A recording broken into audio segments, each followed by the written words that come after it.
Welcome friends और Shri Ram classes Bikaner. दोस्तों, आज का जो हमारा वीडियो लेक्चर है इसमें हम बात करने वाले हैं भारत के उद्योगों के बारे में। सबसे पहले हम बात करते हैं भारत का औद्योगिक विकास किन चरणों में हुआ। देखो, भारत आज़ाद हुआ। भारत जब आज़ाद हुआ तो भारत को आज़ादी के साथ गिफ्ट में विभाजन भी मिला। भारत विभाजित हो गया। विभाजित हो जाने से बहुत बड़ा क्षेत्र, इधर तो सिंधु नदी का मैदान और उधर ब्रह्मपुत्र का जो मैदान है बांग्लादेश के रूप में, भारत से पृथक हो गया।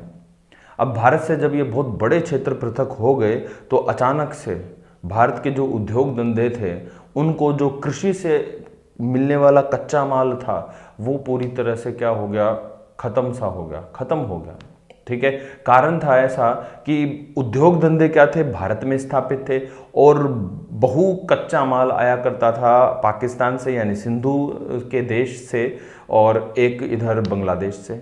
बड़ी पैमाने पर ये हमारे यहाँ पे आया करता था कच्चा माल। अब अगर हम बात करते हैं इस संदर्भ में, किस संदर्भ में, यानी कि भारत के उद्योगों के संदर्भ में, तो अब जैसे भारत आज़ाद हुआ और विभाजन हुआ तो ना केवल उद्योगों पर कुठाराघात हुआ और यहाँ तक कि जो भारत का कृषि उत्पादन था वो भी प्रभावित हुआ। हम बहुत ज़्यादा प्रभावित थे कृषिगत उत्पादन में सिंधु के मैदान पर और हमारे इस ब्रह्मपुत्र के मैदान पर हम बहुत प्रभावित थे। ठीक है, अब क्या हुआ, प्रभावित तो होना ही था क्योंकि बहुत बड़ा उत्पादन देते थे वो। अब क्या हुआ कि जैसे वो नष्ट हुआ, यानी कि अलग हुआ भारत से टूट के, तो भारत में एकाएक भुखमरी आ गई और भारत के जो प्रथम प्रधानमंत्री जवाहरलाल नेहरू बने तो उस समय भारत के पास खोने के लिए कुछ भी नहीं था, सिर्फ भारत को प्राप्त ही करना था। और वर्तमान में हम भाई कुछ भी कहें कि वर्तमान सरकार कहती है कि ये नहीं किया, कुछ नहीं किया, 70 सालों में देश को बर्बाद किया, भाई ये सब कहने की बातें हैं। ठीक है, ये सब कहने की बातें हैं, ये फेसबुक पे चलने वाले, व्हाट्सएप पे चलने वाले संदेश हैं और कुछ भी नहीं है। एक्चुअल में जो भारत में प्रोग्रेस हुई है वो शानदार हुई है। पिछले 70 सालों में किसी की भी सरकारें रही हो, चाहे उस समय अटल बिहारी वाजपेयी की सरकार रही हो, कांग्रेस की किसी और की सरकार रही हो, लेकिन वास्तव में उन्होंने भारत के विकास के लिए अच्छे प्रयास किए हैं। ठीक है, ये जो बातें चल रही हैं कि क्या किया 70 साल में, ये सब मीडिया है और मीडिया अपने दिमाग से खेल रहा है और मीडिया जो वास्तव में दिखा रहा है, लगातार अगर एक ही चीज़ को बार बार में बताया जाता है वो दिमाग में घर करने लगती है। चलो जैसा भी है, कुछ कमियां रहती हैं। अब नेहरू भी भगवान नहीं था, ठीक है, तो हो सकता है कश्मीर में पार्टीशन जो पीओके विवाद रहा तो उसमें उससे गलतियां हुई, जो भी था, जैसा भी था, तो चलो वो एक राजनीतिक बातें हैं। लेकिन हम भारत के विकास की बात कर रहे हैं, औद्योगिक विकास की। तो भारत में पहली पंचवर्षीय योजना लाने से पहले ही भारत में औद्योगिक विकास का सोचा गया और औद्योगिक विकास की जब बात चली तो हम बिल्कुल भी भूल नहीं सकते हैं डॉक्टर श्यामा प्रसाद मुखर्जी, जिनके द्वारा 6 अप्रैल 1948 में भारत की पहली औद्योगिक नीति बनाई गई। भारत की पहली औद्योगिक नीति बनाई गई तो इस पहली औद्योगिक नीति में हमने मिश्रित अर्थव्यवस्था को अपनाया। मिश्रित अर्थव्यवस्था का अर्थ है कि देखो, सामान्यतः हमने पूरे विश्व की अर्थव्यवस्थाओं को, पूरे विश्व को अपन ने अध्ययन किया था क्योंकि हम बहुत लेट जाके आज़ाद हुए 1947 में। ठीक है, 1950 में संविधान लागू हुआ, तो ऐसे में हमने सभी प्रकार की अर्थव्यवस्थाओं को देखा था। तो भारतीय अर्थशास्त्रियों ने थोड़ा पूंजीवाद से, थोड़ा समाजवाद से, इन सब को लेके एक मिश्रित अर्थव्यवस्था बना दी। तो यहाँ पे एक क्वेश्चन बनता है कि भारत में किस प्रकार की अर्थव्यवस्था है, तो आप बताएंगे कि भारत में मिश्रित अर्थव्यवस्था है। ठीक बात है, एक ये बात हो जाती है। मिश्रित अर्थव्यवस्था को अपनाया कब किया, तो इसी प्रथम पंचवर्षीय योजना के समय ही भारत में मिश्रित अर्थव्यवस्था को अपनाया गया था। प्रथम औद्योगिक नीति में ही मिश्रित अर्थव्यवस्था को भारत में अपनाया गया था। ठीक है, अब क्योंकि भारत में मिश्रित अर्थव्यवस्था है, अब मिश्रित अर्थव्यवस्था में क्या होता है कि सरकार की भागीदारी अधिक होती है, जो औद्योगिक सेक्टर हैं या जो भी हैं, और पूंजीपति वर्ग की भागीदारी थोड़ी कम रहती है, ऐसा रहता है। ठीक है, चलो चलता रहा। अब भारत ने पहली पंचवर्षीय योजना बनाई। अप्रैल 1951 में भारत की पहली पंचवर्षीय योजना आ गई और अप्रैल 1951 में भारत की जो प्रथम पंचवर्षीय योजना आई, इस पंचवर्षीय योजना में भारत में कृषि पर ध्यान दिया गया। कृषि पर ध्यान इसलिए दिया क्योंकि भारतीयों की भूख है उसे शांत करना सबसे पहले जरूरी है, क्योंकि भारत में भुखमरी जैसी हालत उत्पन्न हो गए थे। एक बड़ा सिंधु का मैदान और ब्रह्मपुत्र का मैदान भारत से अलग हो गए थे, तो भुखमरी दूर करने के लिए अचानक से हम इतना उत्पादन तो कर नहीं सकते थे, अचानक से हम इतना उत्पादन नहीं कर सकते थे। तब हमने इस जो खाद्यान्न था, यानी हमारी जो पहली पंचवर्षीय योजना थी, इसमें हमने पूरी तरह से कृषि को ही बढ़ावा देने के कार्य किए कि हाँ, पहली बार हम क्या करेंगे, उत्पादन। क्या था एक्चुअल में, उस समय की जो सरकारें थी उनको वो नया भारत बनाना था। ठीक है, और वो बहुत बड़ा मतलब जिम्मेदारी थी, बहुत बड़ी जिम्मेदारी थी। भारत यहाँ तक जो पहुँचा है, ठीक है, वो ऐसा नहीं है कि इन 6 सालों में ही कुछ पहुँचा है। ठीक है, अब तो ये जब आप देखते हो ना, न्यूज़पेपर पढ़ते हो, तब उसमें जब आप पढ़ते हैं तब हमें पता चलता है कि हाँ, वास्तव में क्या चीज़ें थी, क्या नहीं थी। आप जब उद्योग पढ़ेंगे और जब जानेंगे तो पता लग जाएगा कि कहाँ कौन सी चीज़ कब उत्पादित और कब स्थापित हुई थी। ठीक है, चलो, तो अब हम बात कर रहे थे हमारे इन उद्योगों पे। तो प्रथम पंचवर्षीय योजना में तो कृषि उत्पादन को बढ़ावा दिया गया। अब है ना, दूसरी पंचवर्षीय योजना आई। दूसरी पंचवर्षीय योजना 1956 में, और दूसरी औद्योगिक नीति भी 1956 में आई। दूसरी औद्योगिक नीति में भी औद्योगिक उत्पादन को ही बढ़ावा दिया गया था, और द्वितीय पंचवर्षीय योजना थी। इस द्वितीय पंचवर्षीय योजना में भी उद्योगों की शुरुआत को या उद्योगों को प्रोत्साहन दिया गया कि चलो, हमने प्रथम पंचवर्षीय योजना में कृषि को महत्व दिया, तो दूसरी पंचवर्षीय योजना में हमें उद्योगों को महत्व देना चाहिए। अब भारत में रोजगार की आवश्यकता है। ठीक है, तो कृषि आत्मनिर्भरता रोजगार के संदर्भ में कम करने के लिए औद्योगिक उत्पादन पर बढ़ावा दिया गया, औद्योगिक स्थापना को बढ़ावा दिया गया। ठीक है, तो ये विशेष बात हुई। अब देखो क्या हुआ कि बड़े सेक्टर की कंपनियों की स्थापना होने लगी, और वो भी मोस्टली सभी की सभी पब्लिक सेक्टर में स्थापित हुई, यानी कि सार्वजनिक क्षेत्र में स्थापित हुई। ठीक है, ये ध्यान रखेंगे। और सार्वजनिक क्षेत्र की जो कंपनियां हैं उनमें बड़े पैमाने पर लोगों को रोजगार मिलने लगा। लेकिन औद्योगिक जो उत्पादन है वो तो बढ़ा, लेकिन उद्योगों की जो स्थापना है अभी तक भी 1956 में दूसरी औद्योगिक नीति आने के बाद भी भारत में उद्योगों की स्थापना या तो पब्लिक सेक्टर तक या फिर कुछ पूंजीपति जो वर्ग हैं उन तक सीमित रह गई। यानी एक तो सार्वजनिक क्षेत्र में और एक पूंजीपति वर्ग में स्थापित रह गई। अब आप ये सोचेंगे कि यार टाटा अंबानी है, यही तो स्थापित करेंगे, तू कर ले, तेरे में हिम्मत है तो। व्हाट्सएप पे जोक चलते हैं, मगर अंबानी ने ये खरीदा, मगर तू खरीद ले, तेरे में हिम्मत है तो। भाई अंबानी क्यों, सरकार भी तो है ना देश में, सरकार को अंबानी थोड़ी, देश को अंबानी थोड़ी चला रहा है, सरकार चला रही है ना। तो सरकार है, सरकार खरीदे और अपनी जनता को रोजगार दे। ठीक है, ये स्थिति होती है एक्चुअल में कि भाई तू खरीद ले। वो राफेल को अनिल अंबानी जो था उसको उसका टेंडर मिला। किसको, भारत की जो हाल है हिंदुस्तान एरोनॉटिक्स लिमिटेड, उसको सरकारी कंपनी है, उसको टेंडर ना दिलवा के अनिल अंबानी को टेंडर दिलवाए। मगर ये क्या बात होती है भाई?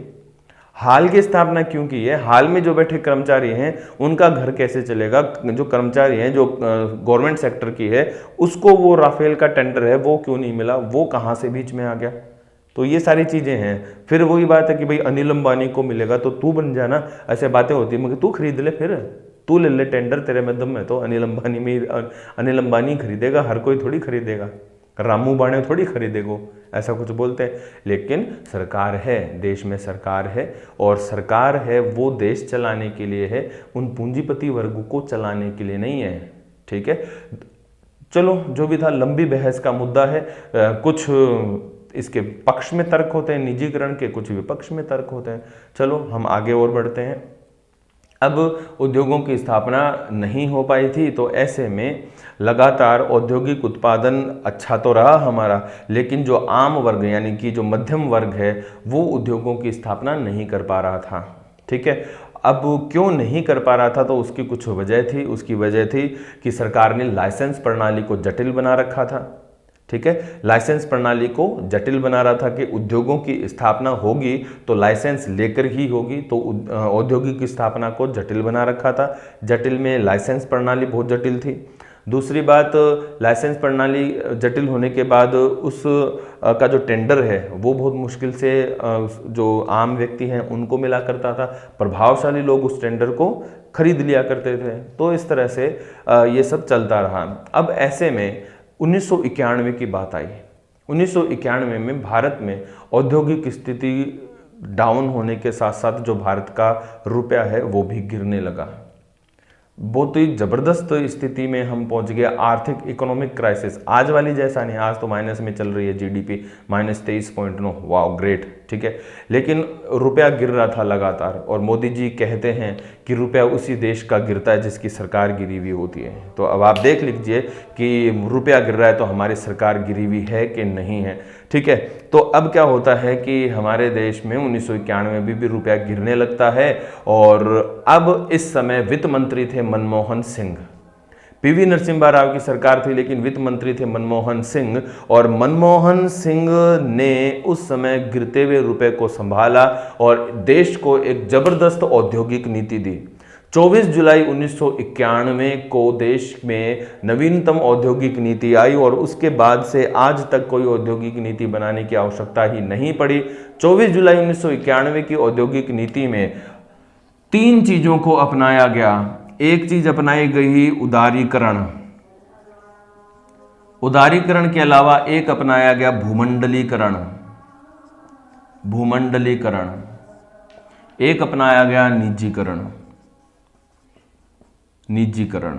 ठीक है, अब मनमोहन सिंह का निजीकरण 1991 वाला, ये 1991 में आए थे सभी के सभी। मनमोहन सिंह का निजीकरण और आज के निजीकरण में अंतर है। आज का निजीकरण क्या है कि सरकारी कंपनियों को बेचा जा रहा है धड़ल्ले से। हमारे जयपुर एयरपोर्ट को अडानी को बेच दिया।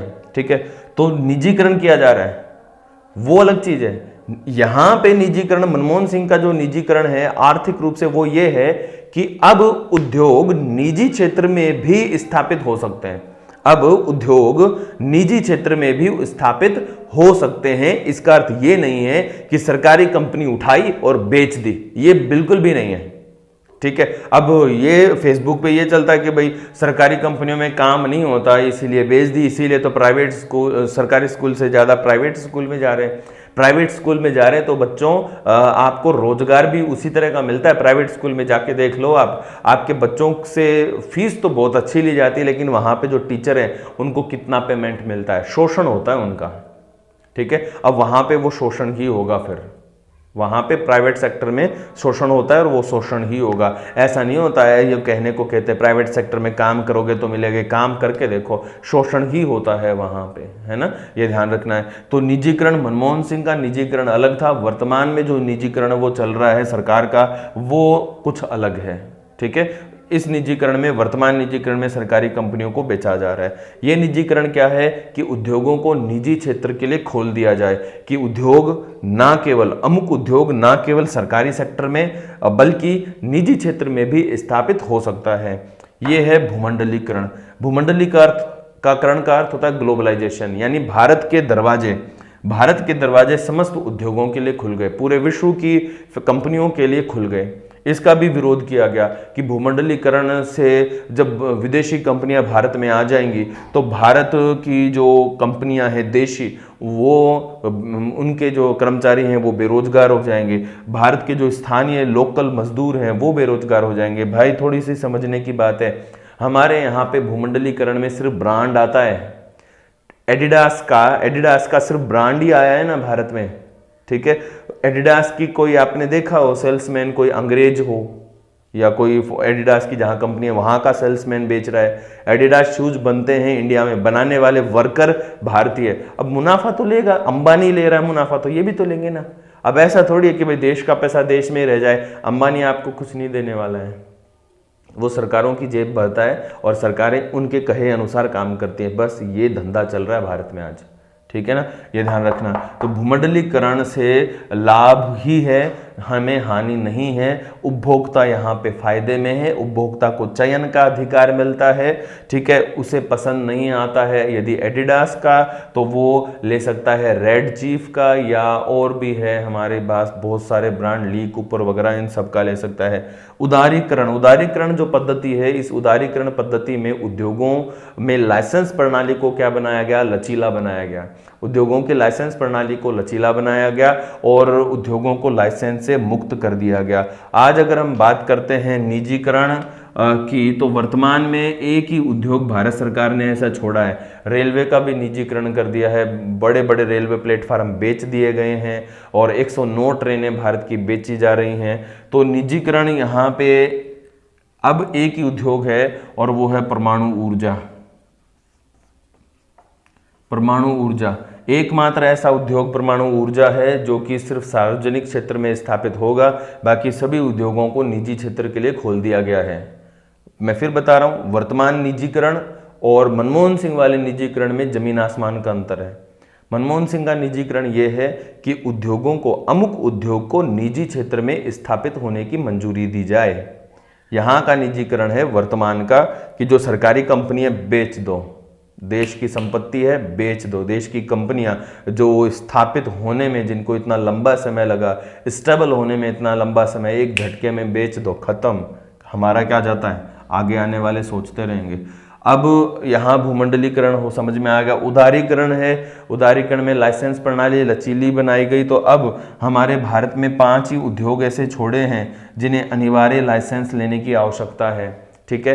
अब कौन से हैं वो 5 उद्योग जिन्हें अनिवार्य लाइसेंस की आवश्यकता है?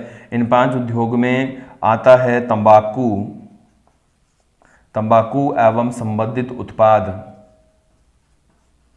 तंबाकू एवं संबंधित उत्पाद, ठीक है। इसके अलावा फिर आता है अल्कोहल, अल्कोहल एवं संबंधित उत्पाद। थर्ड आता है एरोनॉटिक्स, एरोनॉटिक्स, एरोनॉटिक्स यानी एरोप्लेन वगैरह निर्माण। एरोनॉटिक्स, इलेक्ट्रिक एंड इलेक्ट्रॉनिक्स, इनके लिए भी लाइसेंस चाहिए। इलेक्ट्रिक एंड इलेक्ट्रॉनिक्स, इलेक्ट्रॉनिक, हाँ ये मोबाइल क्या एक चलता फिरता बम है, अगर इसका असेंबल अच्छे से नहीं होगा तो ये कभी भी फट सकता है, चलता फिरता बॉम्ब है ये, ठीक है। तो इनके लिए लाइसेंस चाहिए कि नहीं चाहिए? तो एरोनॉटिक्स लिमिटेड और इलेक्ट्रिक एंड इलेक्ट्रॉनिक्स 3 हो गए, ओके। इसके अलावा फिर है रक्षा उपकरण, रक्षा उपकरण, रक्षा उपकरण को भी क्या चाहिए? लाइसेंस चाहिए ही चाहिए। रक्षा उपकरण, हथियार, गोला बारूद, इन सब के लिए लाइसेंस चाहिए, बनाने के लिए भी और रखने के लिए भी। यहाँ तक कि बारूद के जो पटाखे होते हैं ना, उन पटाखों को बेचने के लिए भी आपको लाइसेंस चाहिए, ठीक है। इसके अलावा रसायन उद्योग, रसायन उद्योग, रसायन उद्योग को बेचने के लिए आपको, रसायन उद्योग स्थापना के लिए या रासायनिक प्रोडक्ट बेचने के लिए आपको क्या चाहिएगा? लाइसेंस चाहिएगा, निर्माण के लिए भी और बेचने के लिए भी, ठीक है ना, ये ध्यान रखना। जैसे मैं आपसे एक क्वेश्चन करता हूँ कि डिब्बाबंद भोजन, डिब्बाबंद भोजन और बाहर एक दुकान पर ठेले वाला जो भोजन बनाता है, इन दोनों में से किसको लाइसेंस चाहिए? ठेले वाले भोजन वाले को चाहिए लाइसेंस या डिब्बाबंद को चाहिए? डिब्बाबंद को चाहिए, कन्फर्म है ना? आप यही सोच रहे हैं, सही है। डिब्बाबंद जो भोजन है इसको लाइसेंस चाहिए। क्यों चाहिए? क्योंकि भोजन को डिब्बे में बंद करने के बाद उसे सड़ने से बचाने के लिए विशेष केमिकल रसायन का उपयोग किया ही जाना पड़ेगा। बस जैसे ही रसायन उसमें इंक्लूड हुआ और ये किस में आ गया? लाइसेंस में आ गया, ठीक है। तो वर्तमान में एक ही उद्योग ऐसा है जो पूर्णतः सार्वजनिक क्षेत्र में स्थापित हो सकता है, वो है परमाणु ऊर्जा। और 5 ऐसे उद्योग छोड़े हैं भारत में जिन्हें लाइसेंस की अनिवार्यता है, बाकी सभी उद्योगों को लाइसेंस से मुक्त कर दिया गया है भारत सरकार में, ठीक है, ये ध्यान रखना है। अब हम बात करते हैं भारत के जो मेजर इंडस्ट्रीज़ हैं, भारत के जो बड़े उद्योग हैं उनके बारे में। सबसे मैं पहले ये बता दूं कि ये जो उद्योग हैं उन उद्योगों का जीडीपी में जो योगदान है वो एवरेज 30% के आसपास रहता है। ठीक है, ये ध्यान रखना है। इसके अलावा औद्योगिक विनिवेश नीति, और मैं बता दूं यहाँ पे औद्योगिक विनिवेश नीति जो नई हमारी नीति है ये वर्ष 2011 में आई थी, और इसका उद्देश्य था कि एवरेज जो योगदान है जीडीपी में उद्योगों का वो 25% बनाए रखना है। ठीक है, ये ध्यान रखना है। इसके अलावा 2017 में राष्ट्रीय इस्पात नीति, नेशनल स्टील पॉलिसी आई थी, राष्ट्रीय इस्पात नीति, और इस्पात नीति का उद्देश्य ये था कि इस्पात के प्रोडक्शन को बढ़ाया जाए और उसके निर्यात को बढ़ाया जाए। ठीक है, इसके अलावा एक और नीति बता देता हूं कि वो था कि हमारा एकीकृत टेक्सटाइल पार्क नीति।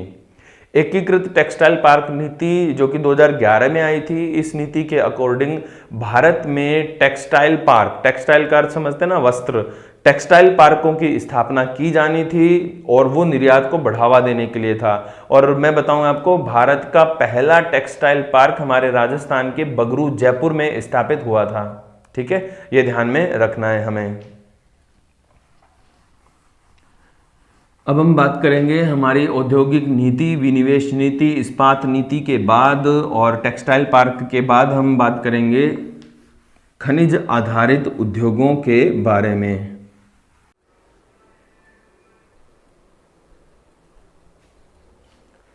दोस्तों, अब हम बात करते हैं हमारे भारत के खनिज आधारित उद्योगों पर। खनिज आधारित उद्योगों में हम सबसे पहले जो बृहत उद्योग हैं, हमारे लौह इस्पात उद्योग है, एलुमिना इंडस्ट्रीज़ है, हमारे तांबा उत्पादन उद्योग हैं, और इसके अलावा सीमेंट उद्योग है, हम उनकी बात करते हैं। तो सबसे पहले लेके चलते हैं लौह इस्पात उद्योग यानी स्टील इंडस्ट्रीज़। स्टील इंडस्ट्रीज़ एक मैप में हम बात करते हैं इस्पात उद्योगों के लिए।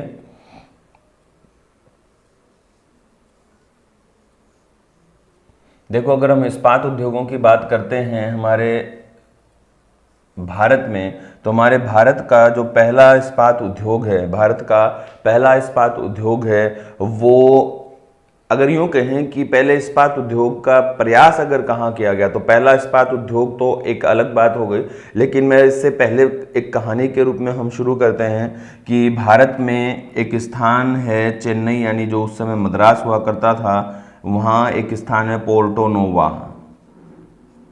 पोर्टो नोवा चेन्नई में पड़ता है। यहाँ पे 1830 में इस्पात उद्योग की स्थापना तो हुई। ठीक है, पोर्टो नोवा चेन्नई में यहाँ पे इस्पात उद्योग की स्थापना तो हुई।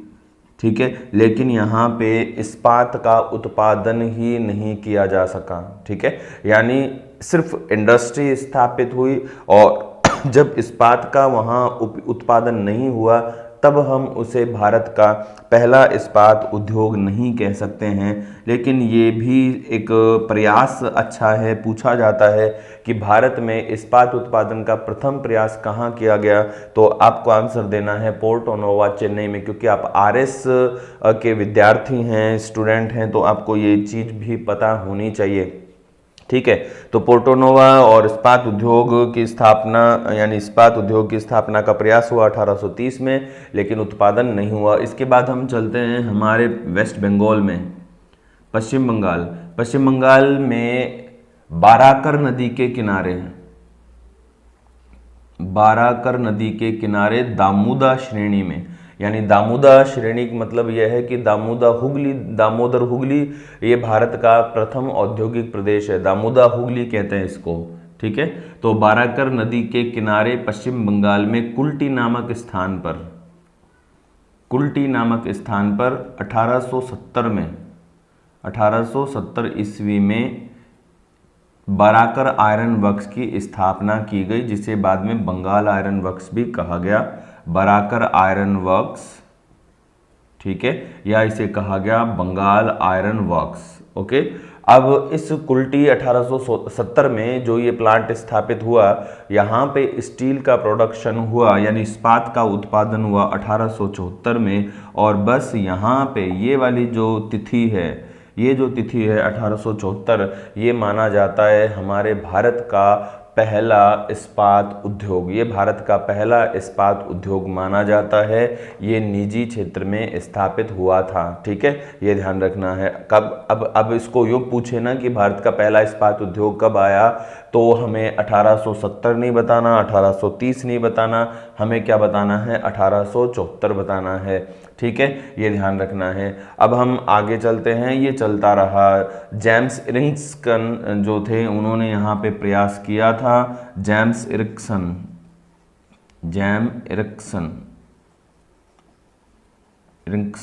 ठीक है, इन्होंने यहाँ प्रयास किया था और फिर इनके प्रयास से ही यहाँ पे स्टील का उत्पादन हुआ 1874-75 में। ठीक है, सेल की जो ऑथेंटिक वेबसाइट है उसके अकॉर्डिंग 1875, लेकिन 74-75 का जो काल है वो ही माना जाता है। तो जेम्स इरिक्सन के अकॉर्डिंग यानी के अनुसार यहाँ पे स्टील का उत्पादन हुआ।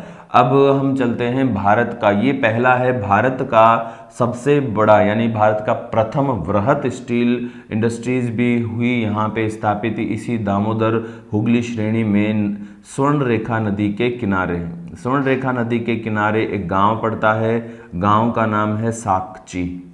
ठीक है, इस साकची गांव में जमशेद जी टाटा, कौन पहुंचे, जमशेद जी टाटा। जमशेद जी टाटा साकची गांव में पहुंचते हैं और इस साकची गांव में स्वर्ण रेखा नदी के किनारे 1907 में वो टिस्को की स्थापना करते हैं। टिस्को का पूरा नाम है Tata iron and steel company. Tata iron and steel company TISCO की स्थापना करते हैं 1907 में। जब टिस्को स्थापित हो गया तो इस साकची को एक नया जन्म मिला और साकची कहलाने लगा जमशेदपुर। आज जमशेदपुर एक बड़ा शहर है और जमशेदपुर जो है आज भारत का पिट्सबर्ग कहलाता है और टिस्को निजी क्षेत्र की सबसे बड़ी इस्पात कंपनी है हमारे भारत में। ठीक है, ये ध्यान रखना है। तो जमशेदपुर को भारत का पिट्सबर्ग कहते हैं, भारत का टाटा नगर कहते हैं, भारत का इस्पात नगर कहते हैं। ये बात हो गई जमशेदपुर की और ये था हमारा पहला। उसके बाद जमशेदपुर कहाँ है, वर्तमान में झारखंड में है, ध्यान रखना है। ठीक है, जमशेदपुर वर्तमान में झारखंड में, एक बार फिर से वेस्ट बंगाल में ही, ठीक है, पश्चिम बंगाल में ही एक स्थान है बर्नपुर।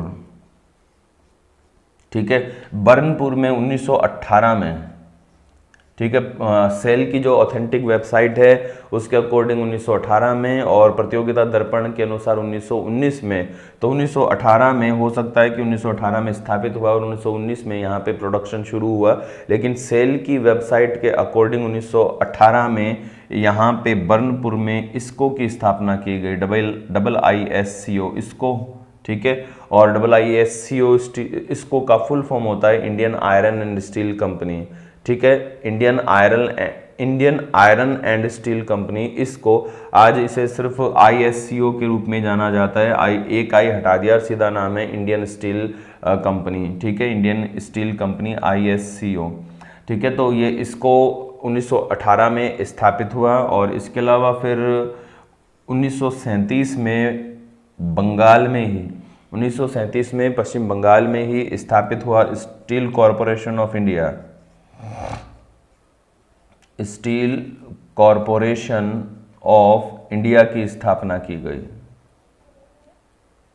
Of India.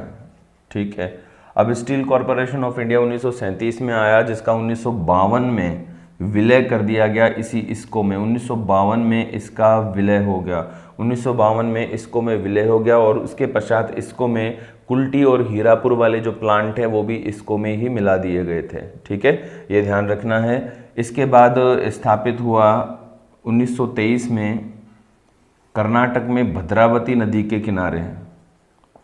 कर्नाटक में भद्रावती नदी के किनारे स्थापित हुआ। नाम था विश्वेश्वरैया लौह इस्पात कंपनी। विश्वेश्वरैया लौह इस्पात कंपनी, ये विश्वेश्वरैया लौह इस्पात कंपनी 1923 में भद्रावती नदी के किनारे स्थापित हुआ था और ये विश्वेश्वरैया लौह इस्पात कंपनी ये भारत की वो पहली कंपनी है जो सार्वजनिक क्षेत्र में शामिल हुई थी। ठीक है, ये ध्यान रखना है। तो हम यहाँ इसके लिए क्या लिखेंगे कि सार्वजनिक क्षेत्र में शामिल होने वाली पहली है, सार्वजनिक क्षेत्र में शामिल प्रथम कंपनी।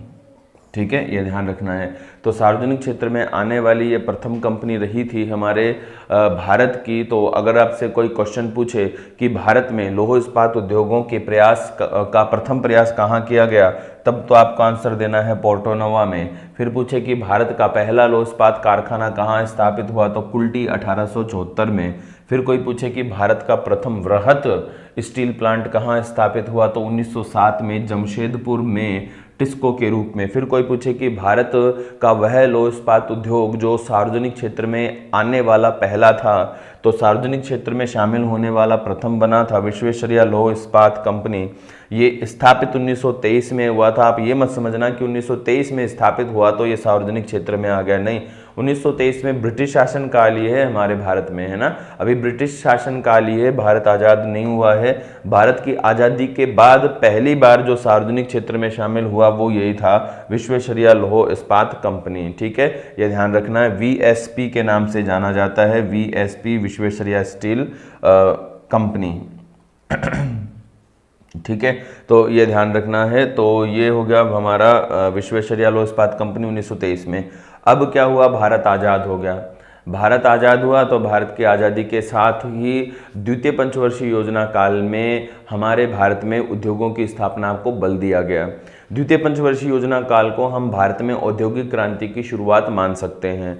अब हमारे भारत में कुछ लौह इस्पात उद्योग द्वितीय पंचवर्षीय योजना में स्थापित हुए, कुछ लौह इस्पात उद्योग तृतीय पंचवर्षीय योजना में, और कुछ लौह इस्पात उद्योग चौथी पंचवर्षीय योजना में स्थापित हुए। और उसके बाद धीमे धीमे प्रोग्रेस करते हुए आज हम पूरे विश्व में लौह इस्पात के उत्पादन में चीन के बाद दूसरा स्थान रखते हैं जापान के साथ। यानी कि जापान भी विश्व इस्पात उत्पादन में दूसरा है और भारत भी उसके इक्वल प्रोडक्शन करके विश्व इस्पात के उत्पादन में दूसरा स्थान रखता है। तो ये हमारे भारत के लिए बड़ी बात है। तो धीमे धीमे हमने शुरुआत की और आज हम विश्व इस्पात के उत्पादन में विश्व में दूसरा स्थान रखते हैं। ठीक है, अब हम बात करते हैं कि द्वितीय पंचवर्षीय योजना में स्थापित होने वाले उद्योग। द्वितीय पंचवर्षीय योजना में जो उद्योग स्थापित हुए थे, अब यहाँ पे क्या था कि जब भारत आज़ाद हो गया था तो भारत को रीमेकिंग के लिए, है ना, भारत की रीमेकिंग के लिए जो हमारे प्रधानमंत्री थे नेहरू जी ने, उन्होंने विश्व का सहयोग मांगा था। और ऐसे में यहाँ पर हमें विश्व का सहयोग मिलने लगा उद्योगों की स्थापना के लिए। तो अब अगर हम बात करते हैं द्वितीय पंचवर्षीय योजना काल में कौन कौन आए, तो द्वितीय पंचवर्षीय योजना काल में आए दुर्गापुर, भिलाई, राउरकेला, ठीक है। द्वितीय पंचवर्षीय योजना काल था 1956 से 61 के मध्य। 1956 के 61 से मध्य हमारे पास ये 3 लौह इस्पात कंपनियां आई। इनमें दुर्गापुर, ये पश्चिम बंगाल में, ठीक है, और भिलाई ये अभी वर्तमान में छत्तीसगढ़ में, पहले मध्य प्रदेश में था, राउरकेला उड़ीसा में।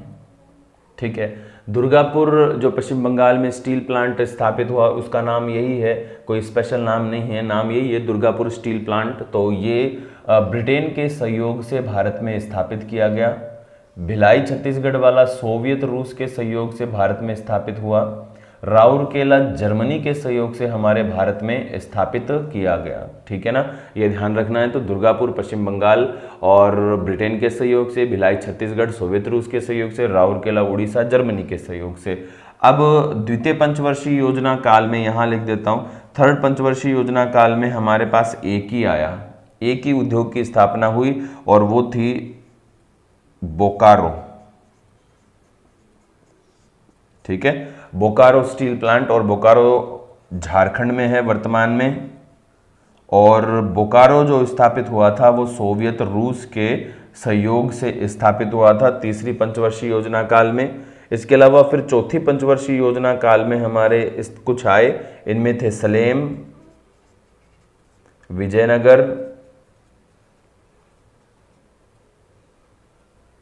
विजयनगर और विशाखापट्टनम।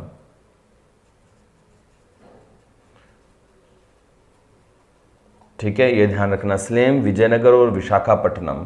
अब इनमें से अगर हम बात करते हैं चौथी पंचवर्षीय योजना में आने वाले विशाखापट्टनम की, ठीक है ना, विशाखापट्टनम की अगर हम बात करते हैं चौथी पंचवर्षीय योजना में, तो चौथी पंचवर्षीय योजना में आने वाला जो विशाखापट्टनम है, ये भारत का पहला ऐसा लौह इस्पात कारखाना है जो कि सागर तट पर स्थित है यहाँ पे। ठीक है, विशाखापट्टनम आंध्र प्रदेश में, सलेम तमिलनाडु में और विजयनगर कर्नाटक में स्थापित है। ठीक है, ये ध्यान रखना है। तो विशाखापट्टनम स्थापित हुआ था यहाँ जो कारखाना है सागर तट पर, और सागर तट पर स्थापित होने वाला भारत का पहला स्टील प्लांट बना था। अब तो पारादीप में भी स्टील प्लांट है टाटा का संचालित। ठीक है, तो अभी ये पहला, ध्यान रखना, भारत का पहला स्टील प्लांट जो सागर तट पर स्थित हुआ था वो कौन था? विशाखापट्टनम। और विशाखापट्टनम है तो सार्वजनिक क्षेत्र का, ये भी सार्वजनिक है, ये भी सार्वजनिक है, ये भी सार्वजनिक, ये सभी सार्वजनिक हैं। ठीक है, तो विशाखापट्टनम जो संस्था है वो भारतीय इस्पात निगम लिमिटेड के अधीन है, ये ध्यान रखना। इनमें से विशाखापट्टनम जो है वो है भारतीय इस्पात निगम लिमिटेड, भारतीय इस्पात निगम लिमिटेड के अधीन है। बाकी ये जो संस्थाएं हैं दुर्गापुर, भिलाई, राउरकेला, बोकारो, ये सभी के सभी सेल के अधीन हैं। सेल, SAIL, सेल का नाम आपने सुना होगा, हम बात करेंगे। तो ये ध्यान रखना, विशाखापट्टनम किसके अधीन है? भारतीय इस्पात निगम लिमिटेड के अधीन है, जिसको हम राष्ट्रीय इस्पात निगम लिमिटेड भी कहते हैं, राष्ट्रीय इस्पात निगम लिमिटेड भी कहा जाता है, ये ध्यान रखना है आपको। ओके, तो भारतीय इस्पात निगम लिमिटेड या राष्ट्रीय इस्पात निगम लिमिटेड के अधीन सार्वजनिक क्षेत्र में है विशाखापट्टनम। ये विजयनगर, सलेम, बोकारो, भिलाई, दुर्गापुर, राउरकेला, ये सेल के अधीन है। ठीक है, अब चौथी पंचवर्षीय योजना में आ गए। अब हम बात करते हैं भारत के अन्य जो लौह इस्पात उद्योग हैं उनके बारे में। अन्य जो लौह इस्पात उद्योग है भारत के, उनमें कुछ हैं, जैसे कि यहाँ पे हमें उड़ीसा में मिलता है, उड़ीसा में मिलता है हमें कलिंगनगर, कलिंगनगर, कलिंगनगर उड़ीसा में है।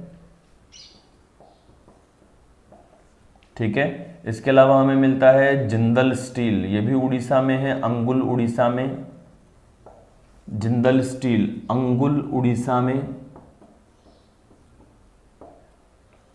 पाराद्वीप, पाराद्वीप भी उड़ीसा में पड़ता है, यहाँ पे टाटा का प्लांट है वर्तमान में। ठीक है, इसके अलावा पाराद्वीप उड़ीसा में पोस्को परियोजना भी आई, पोहांग स्टील कंपनी, दक्षिण कोरिया की पोहांग स्टील कंपनी, लेकिन स्थापित नहीं हो पाई। ठीक है, इस प्लांट तो स्थापित हो गया लेकिन यहाँ पे स्टील का प्रोडक्शन नहीं हो पाया। इसके अलावा है महाराष्ट्र में, चंद्रपुर में, चंद्रपुर महाराष्ट्र। इसके अलावा है फिर से एक बार उड़ीसा में दाईतारी, दाईतारी, दाईतारी, और इसके अलावा एक और स्थान है डोलवी, ये भी महाराष्ट्र में। ठीक है, अब दाईतारी जो क्षेत्र है, दाईतारी में भी टिस्को का ही प्लांट है, कलिंगनगर में भी टिस्को का ही प्लांट है। ठीक है, अब सुनना, इनमें क्वेश्चन और कैसे आते हैं। क्वेश्चन इनमें ये तो पूछते ही हैं कि ये सुमेलित करवा देते हैं, यहाँ पे स्थान दिए हुए होते हैं और सुमेलित करवा लेते हैं कि कौन सा स्टील प्लांट किस देश के सहयोग से स्थापित हुआ है। ऐसा तो है ही, साथ ही में और क्या करते हैं, क्वेश्चन पूछ लेते हैं कि निम्नलिखित में से किस एक स्थान पर, निम्नलिखित में से किस एक स्थान पर स्टील प्लांट नहीं है। ठीक है, तो फिर वो स्थान देते हैं और इनमें से चुने हुए स्थान नहीं आते हैं, ये जो बहुत अच्छे से जिनको सबको याद रहते हैं ये नाम आते हैं, कलिंगनगर, पाराद्वीप, चंद्रपुर, डोलवी, दाईतारी। ठीक है, इनमें से 3 तो आएंगे और 1 नहीं आएगा और आपको चुनना होगा। ठीक है ना, ये ध्यान रखना। ओके, तो ये हैं हमारे भारत के स्टील इंडस्ट्रीज। अब उद्योग आधारित, खनिज आधारित उद्योगों में हम नेक्स्ट बात करते हैं हमारे एलुमिना इंडस्ट्री पर।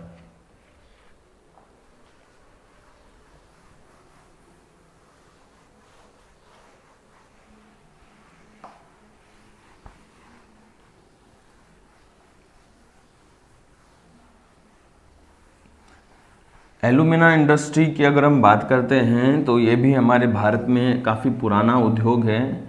इसके स्थापना हुई थी वेस्ट बंगाल में ही हम एक बार बना लेते हैं हमारा इंडिया का मैप और फिर पढ़ते हैं।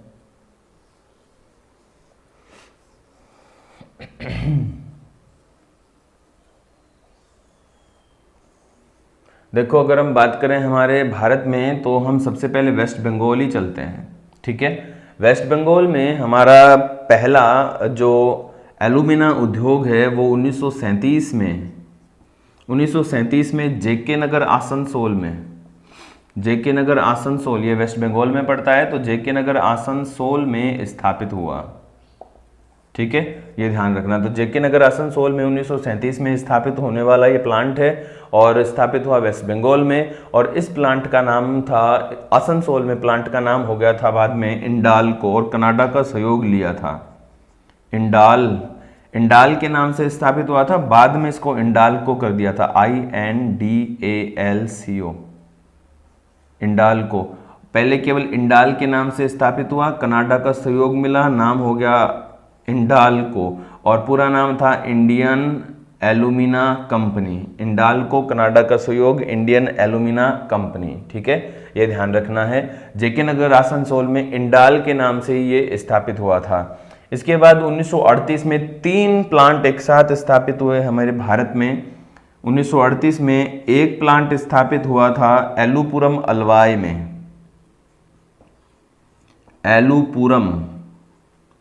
एलुपुरम अलवाई, ये केरला में पड़ता है। एलुपुरम अलवाई केरल में 1938 में एक प्लांट स्थापित हुआ एलुपुरम अलवाई में। ठीक है, और इसके अलावा एक स्थापित हुआ उड़ीसा के हीराकुंड में 1938 में स्थापित हुआ था। ये भी 1938 में। और एक स्थापित हुआ मुरी झारखंड में। ठीक है, अब हीराकुंड उड़ीसा और मुरी झारखंड में ये भी 1938 में ही स्थापित हुआ था। अब ये दोनों जो प्लांट है ये तो क्लोज्ड है, लेकिन ये दोनों प्लांट है जो हीराकुंड वाला और 1938 में मुरी झारखंड वाला, ये दोनों के दोनों अभी किस नाम से, हिंडाल्को के नाम से जाने जाते हैं। हिंडाल्को के प्लांट हैं ये, यहाँ पे HINDALCO, हिंडाल्को के नाम से जाने जाते हैं, या यूं कह सकते हैं कि हिंडाल्को का जो प्लांट है वो ही यहाँ पर कार्यरत है। हिंडाल्को, वास्तव में हिंडाल्को की स्थापना 1958 में हुई थी, यहाँ पे उत्तर प्रदेश में रेणुकोट नामक स्थान पर।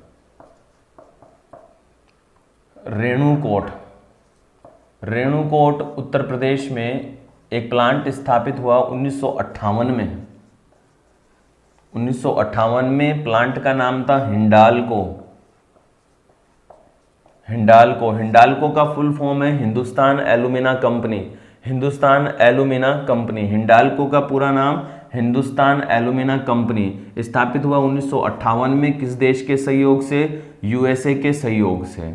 ठीक है, अब ये जो थे अपने झारखंड का मुरी क्षेत्र और हीराकुंड में उड़ीसा में जो हीराकुंड वाला क्षेत्र है, अब ये हिंडाल्को के अधीन ही काम करते हैं। तो हीराकुंड में भी हिंडाल्को का ही प्लांट है और मुरी झारखंड में भी हिंडाल्को का ही प्लांट है, ये आपको समझने की जरूरत है। ठीक है, ये ध्यान रखना है। इसके अलावा फिर बात करते हैं हम हमारे छत्तीसगढ़ में चलते हैं। अभी वर्तमान में छत्तीसगढ़ में ही है, कोरबा चल रहे हैं, कोरबा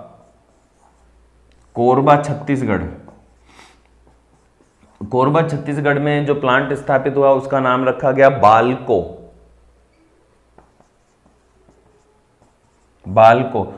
का फुल फॉर्म होता है भारत एलुमिना कंपनी बाल्को। ठीक है, ये बाल्को जो है ये रूस के सहयोग से स्थापित हुआ था, सोवियत रूस के सहयोग से स्थापित हुआ था बाल्को। ये 1965 में स्थापित हुआ। ठीक है, ये ध्यान रखना है। इसके अलावा फिर हम चलते हैं हमारे उड़ीसा में चलते हैं, और ये उड़ीसा में जबरदस्त हमारा एक प्लांट है NALCO। ठीक है, ये उड़ीसा में स्थित है और नाल्को का पूरा नाम है नेशनल एलुमिना कंपनी। ये 1981 में स्थापित हुआ था और ये स्थापित हुआ था फ्रांस के सहयोग से।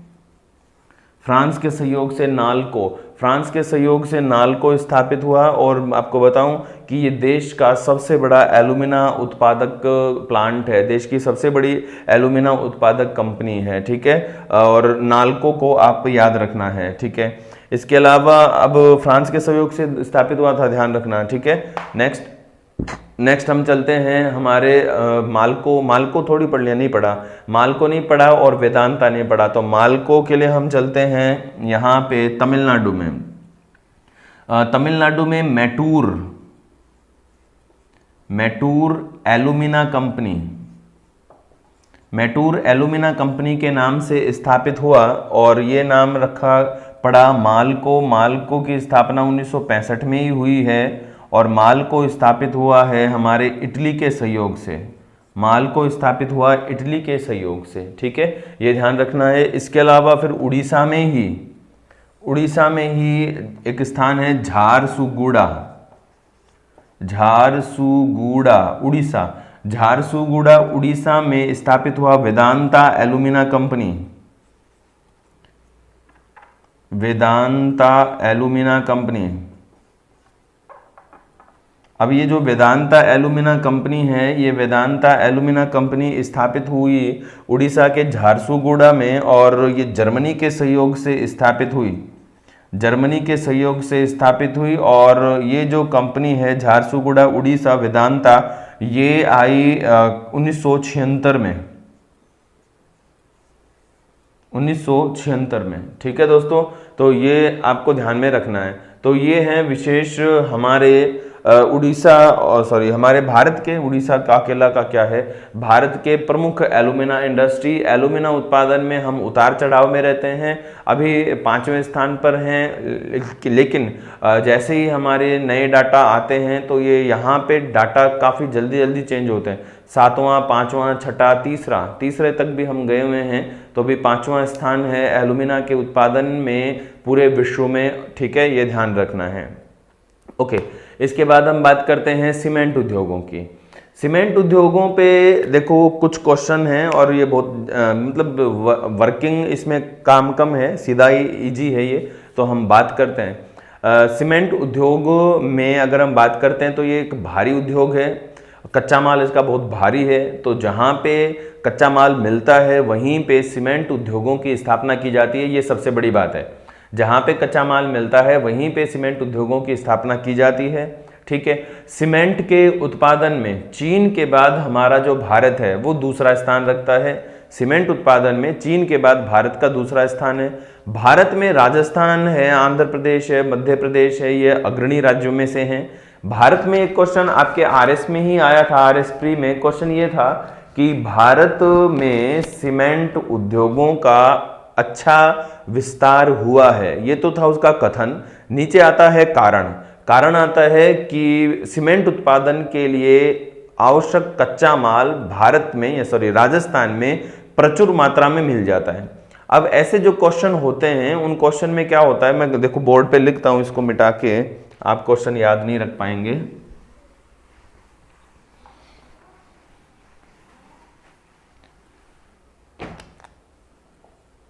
ये आता है क्वेश्चन, आता है कथन और कारण वाला।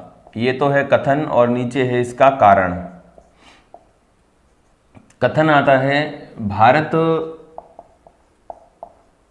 नहीं, अब क्योंकि राजस्थान ज्योग्राफी में आता है ये क्वेश्चन कभी, राजस्थान में सीमेंट उद्योगों का पर्याप्त विकास हुआ है। ये तो है हमारा क्वेश्चन, राजस्थान में सीमेंट उद्योगों का पर्याप्त विकास हुआ है। अब आते हैं इसके कारण पूछे जाते हैं। देखो कारण देते हैं तो कारण ये आता है कि राजस्थान में सीमेंट उत्पादन हेतु आवश्यक कच्चा माल प्रचुर मात्रा में उपलब्ध है, ठीक है, ये क्वेश्चन आता है। अब इस पे ऑप्शन क्या दिए हुए होते हैं, ऑप्शन बड़े अजीब होते हैं। इसमें ऑप्शन होता है कि पहला ऑप्शन मिलता है कि कथन सही, कारण भी सही एवं कारण कथन की सही व्याख्या करता है। एक क्वेश्चन तो ये आता है ऑप्शन। दूसरा ऑप्शन ऐसे मिलता है कि कथन सही, कारण भी सही, परंतु कारण कथन की सही व्याख्या नहीं करता है। तीसरा ऑप्शन मिलता है कथन सही कारण गलत। चौथा ऑप्शन मिलता है कथन गलत कारण सही। अब हमें इस प्रकार के क्वेश्चन में ये पता लगाना है कि पहली बात तो कि ये दोनों सही हैं क्या। तो देखो, राजस्थान में सीमेंट उद्योगों का पर्याप्त विकास हुआ है, बिल्कुल हुआ है, तो कथन सही है। दूसरा कारण कि राजस्थान में सीमेंट उत्पादन हेतु कच्चा माल जिप्सम है, चूना पत्थर है, ये घिया पत्थर है, बिल्कुल ये हमारे प्रचुर मात्रा में मिलते हैं, तो कारण भी सही है। अब देखो सीमेंट, अभी मैंने एक लाइन बोली थी कि सीमेंट एक भारी कच्चा माल वाला उद्योग है। जहां कच्चा माल मिलता है उसके निकट ही सीमेंट उद्योगों की स्थापना होती है। तो अगर भारत में ये प्रचुर, राजस्थान में अगर ये प्रचुर मात्रा में होंगे तो निश्चित है कि हमारा राजस्थान सीमेंट उद्योगों में भी पर्याप्त होगा।